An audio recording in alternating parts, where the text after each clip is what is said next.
Hi guys, welcome back to my channel. If you're new here, I am Lucy and I make one video a week on allergies. I am so glad you're here, and if you like these kind of videos, please do subscribe. And today we are talking about the milk ladder, which is basically how to reintroduce dairy to your child. I am really excited about doing this video today because we are actually starting this right now. I am making this video while we're actually trying to do it, which has been really fun. So we got recommended to do the milk ladder by our doctor because Ollie has been dairy free for over 6 months, and they recommend that you should do this once your child has been off dairy for 6 months, and so long as they've got a mild to moderate dairy, or they've been diagnosed previously with a mild to moderate dairy allergy. So I should give a disclaimer, I am just a mum with severe food allergies, and my son also has severe food allergies. I am not a doctor. If there's anything in this video that you're concerned about or you want to try, maybe check with your doctor before you try it.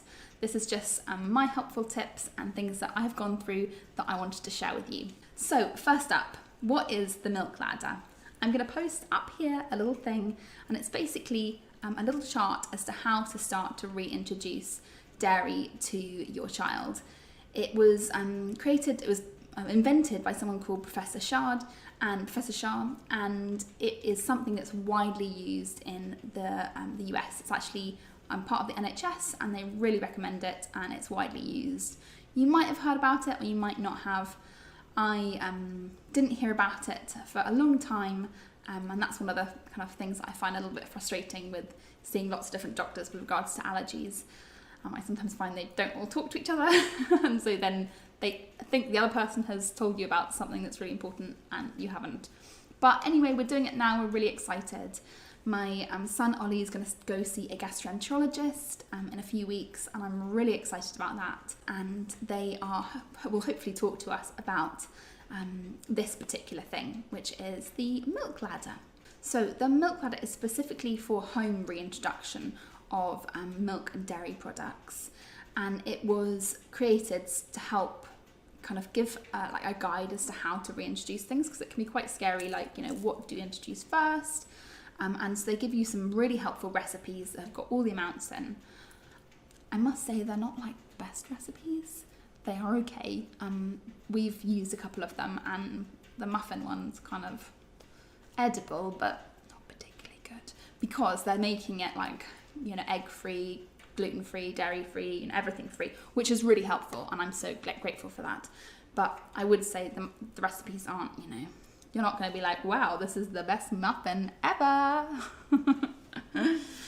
So we have started, and we're on step 2 now. We've done step 1, which was the cookies one, which we gave these cookies.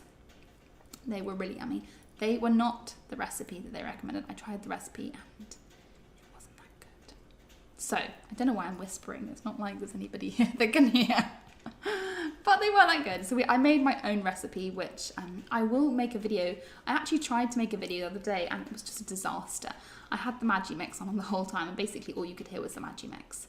I mean, the KitchenAid. So I will try making another video. This time, but not with the KitchenAid, and hopefully it'll be better.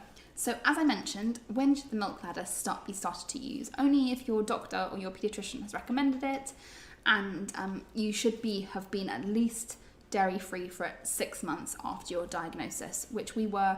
Ollie was diagnosed at 6 weeks, and we are only starting it now at 2 years old. So we're a little bit late to the game, but I'm really hopeful that we're going to be able to reintroduce dairy so that he could have yummy things like fish pie and white sauce and just yogurt. I love yogurt. It's such a shame he can't eat yogurt. Anyway, we're hopeful that we're going to be able to reintroduce it. I need some just like butter. We do actually use a bit of butter on like vegetables, because if you boil vegetables and add a bit of butter, it makes them so much yummier. I've tried olive oil, which is an option. Like if your child's super allergic to dairy, then you can a bit of olive oil and a bit of seasoning. But butter's so much yummier. At least I think so. So, as I mentioned, with the milk ladder, you start on step 1, which is cookies. Then you move up to step 2, which is muffins, which are on. Then you move to step 3, which is pancakes. Then it's yogurt, then it's cheese, and then it's milk. So that's kind of the step. And they give you, the amazing thing about this thing is they give you the exact quantities as to how much. So they should eat, like today my son's had to eat half a muffin, and it gives you the exact recipe, how many they should make. He's actually going to eat a whole muffin because I made these muffins far too small. So that's the plan with me. Then once you've completed that and then your child has maybe eaten that 3 days in a row and you've had no reactions, you can then move up to the next step. So we're going to try this for 3 days, and if it's successful, I'm not sure whether we're going to do the next step in 3 days' time, because we are flying to England fairly shortly. But for us, it will be really fantastic because he'll then be okay to have butter and milk in small quantities, which will just be phenomenal. And then you then introduce the next one and see if they have a reaction. If at any point they have a reaction, you go down to the previous step and you stop giving it, and then you speak to your doctor. But that's basically how you do it. You just go up the levels until you have a reaction, or you don't have a reaction at all, which would be amazing. So what can a reaction look like? It could be reflux, it could be tummy issues, it could be diarrhea, vomiting, it could be rashes, anything that your child isn't normally doing, or if there's something that's new that's happened, maybe just take a pause button and talk to your doctor.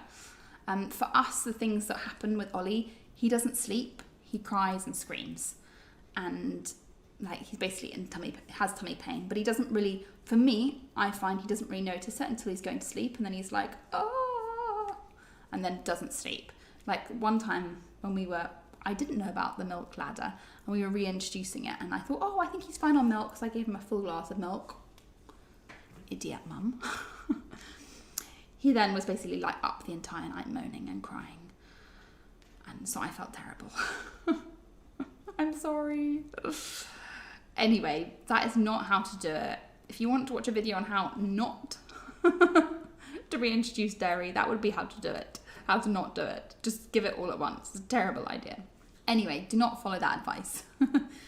But if there's anything like that you're concerned about, stop, and then you go down to the next level. So, for example, if he has a reaction to these muffins, I will know, okay, we're not ready to move on to the next step, and now we can go back to just having a bit of butter in the cookies.